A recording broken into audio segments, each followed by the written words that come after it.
자, 오프로드를 되게 빡세게 탈 거 아닌데 왜 루비콘을 사냐.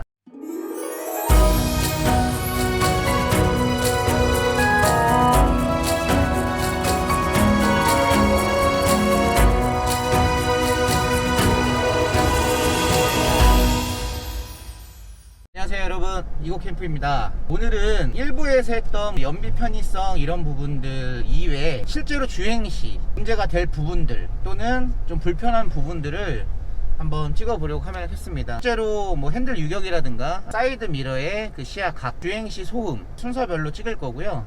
그리고 마지막으로 오버랜드와 루비콘 중에서 고민을 상당히 많이 하다가 루비콘을 선택한 그 이유에 대해서도 한번 이야기해 보려 합니다. 개인적인 생각이기 때문에 오버랜드를 선택하신 분들과 루비콘을 선택하신 분들에 대해서 뭐 누가 맞다 틀리다라는 이야기가 아니고 그냥 누구나 이 랭글러라는 차를 구입을 하실 때는 아마 그 부분은 상당히 고민을 많이 하셨을 거라고 생각을 해요. 그래서 제가 고민했던 그 부분 그리고 그 고민을 결정하게 된 이유와 함께 설명드리려 합니다. 아까 말씀드렸듯이 제가 루비콘과 오버랜드 중에서 루비콘을 선택한 이유에 대해서 먼저 이야기를 해볼게요. 저도 약 4개월 동안 고민을 상당히 많이 했어요. 주변에서도 자, 오프로드를 되게 빡세게 탈 거 아닌데 왜 루비콘을 사냐, 오버랜드가 승차감도 더 좋다고 하니까 오버랜드를 사는 게 맞겠다, 그리고 가격도 100만원 정도 저렴하니까, 이런 이야기 상당히 많이 했었어요. 근데 저는 어떤 생각을 했냐면 랭글러라는 차를 머릿속에 이제 구입을 해야겠다는 생각을 하는 순간부터 오프로드라는 개념보단 그냥 레저에 관련된 부분을 좀 많이 생각하게 됐어요. 수상스키라든가 스노우보드라든가 캠핑이라든가 좀 일반 도심과는 거리가 좀 떨어진 그런 곳들에서 제 레포츠를 즐길 거니까, 그러면 어떤 상황에서는 뭐 진흙밭도 있을 거고 어떤 상황에서는 좀 많이 길이 험한 곳도 있을 거라고 생각을 했어요. 그래서 100만원 정도의 가격 차이지만 루비콘의 장점은 분명히 뭐 스웨이바 분리라든가 여러가지 오프로드에 조금 더 적합한 기능들을 가지고 있다라는 그런 부분에 매료돼서 선택을 하게 됐어요. 그리고 두 번째는 차량의 외관과 디자인은 완전 오프로드에 적합하게 이렇게 만들어진 차량인데 저는 오버랜드의 그 타이어 구성이 별로 마음에 들지 않았습니다. 그냥 일반 도로를 탈 수 있는 일반 타이어였기 때문에 머드 타이어처럼 좀 우락부락한 타이어들이 좀 차와 외관상 좀 더 잘 맞을 거라고 생각을 했고, 어차피 운행을 하면서 나타나는 불편함들은 뭐 다 똑같겠지만 저는 그런 디자인적 요소를 포기할 수가 없었어요. 그리고 오버랜드는 루비콘이 될 수 없지만 루비콘은 오버랜드가 될 수 있다라는 이야기들을 상당히 많이 들었어요.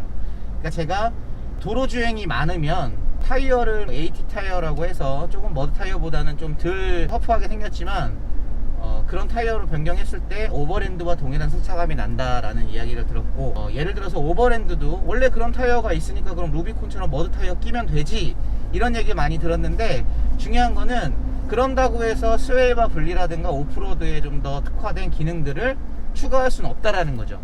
물론 1년에 한 번을 사용할지 2년에 한 번을 사용할지 오프로드에서 그 기능을 쓸 일이 있을지 없을지 모르겠지만 저는 어떤 생각을 했냐면 가륜 고동에 관련된 생각을 좀 했어요. 가륜이 가장 효과를 발휘할 때는 눈길이라고 저는 생각을 했어요. 네 군데 접지를 통해서 눈을 좀 빨리 탈출할 수 있고 뭐 이런 부분들에 대해서 생각을 했기 때문에 우리나라에서 사계절이 뚜렷한데 눈이 와서 길을 못 갈 정도로 그런 곳을 다닐 일이 과연 1년에 몇 번이나 있을까라는 고민을 했을 때 제가 볼 땐 1년에 10번도 안 될 거라고 생각을 했어요.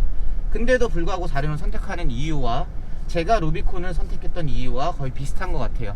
오프로드를 1년에 한두 번 가지 않을 수도 있지만 혹시 모르는 일에 대비를 했을 때 이런 기능들이 좀 효과가 있지 않을까 라는 생각을 해서 선택을 하게 되었습니다. 이번에는 실제 주행 시 느껴지는 부분들에 대해서 간단히 설명드리겠습니다. 실제로 핸들 유격이에요. 기존에 승용차나 이런 SUV 차가 아닌 버스 같은 대형 트럭들을 운전해 보신 분들은 조금 더 쉽게 이해가 가실 거라고 생각을 하고요. 저 같은 경우에는 대형 버스 면허가 있어서 버스 운행도 한번 해본 적이 있어요.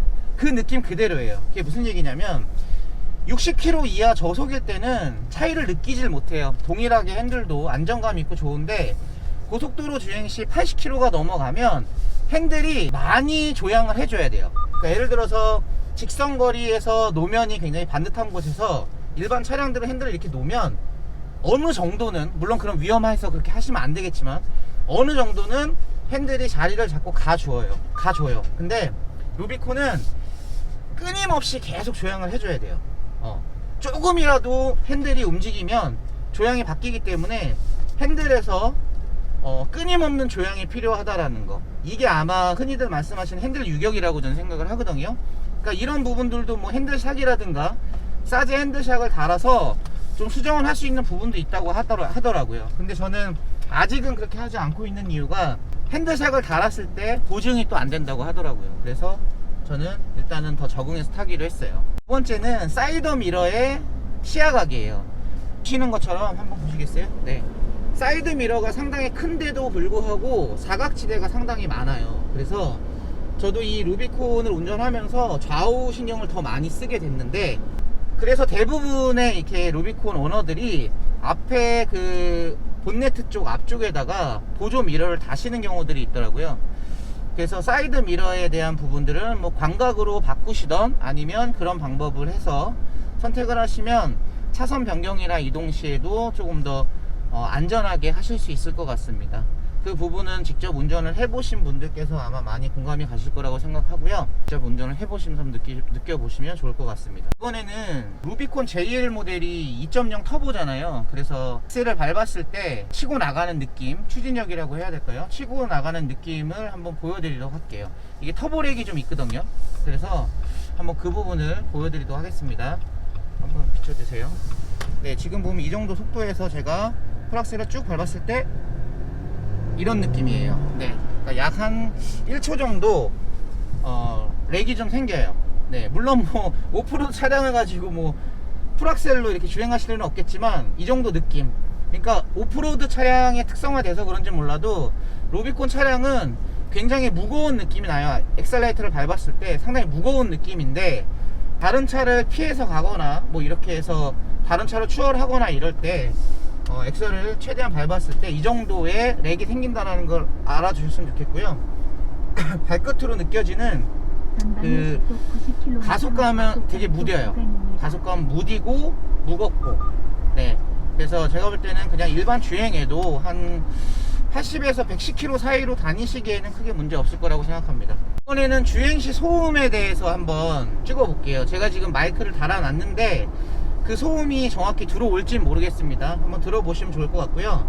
현재 시속 지금 70km예요. 네, 70km에 맞춰 놓은 상태에서 차량 내부 소음입니다. 한번 들어보세요.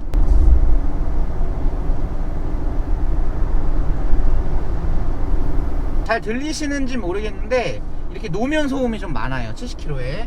자, 이번에는 속도를 조금만 더 올려서 도로상에서 속도 가속하지 않고 찍어 보도록 하겠습니다.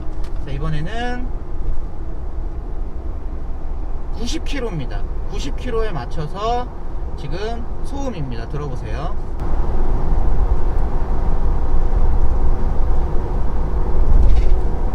네, 방금 요철 지났고요. 네, 이 정도 소음입니다. 이제 마지막으로 110km로 한번 달려보도록 하겠습니다.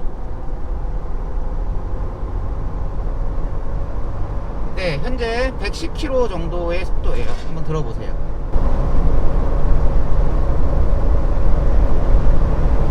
네, 110km 정도 되니까 바람 소리도 상당히 많이 들리고 노면 소음도 상당히 커졌어요. 네, 이 정도로 주행하실 때 소음이 들어오실 것 같고요. 지금 밖에 날씨가 상당히 더워서 바람 한 점 없는 날씨예요. 근데 이 정도 소음이 들어오니까 뭐 바람이 좀 불거나 하면 좀 소음이 커질 수는 있을 것 같습니다.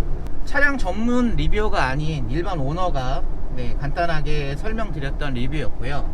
제가 1부에 의해서 2부는 시승에 관련된 부분, 그러니까 주행시 소음이나 뭐 여러가지에 관련된 부분에 대해서 말씀을 드렸고요. 그리고 루비콘과 오버랜드 구입하실 때 고민했던 부분, 저 같은 경우에는 어떤 고민을 했었고 선택을 한 이유에 대해서 간단히 말씀드렸습니다. 제가 1부에서 뭐 편의성이나 연비 여러가지에 대한 거를 간단하게 찍었었고, 또 이번 영상도 정말 편하게 봐주셨으면 좋겠어요.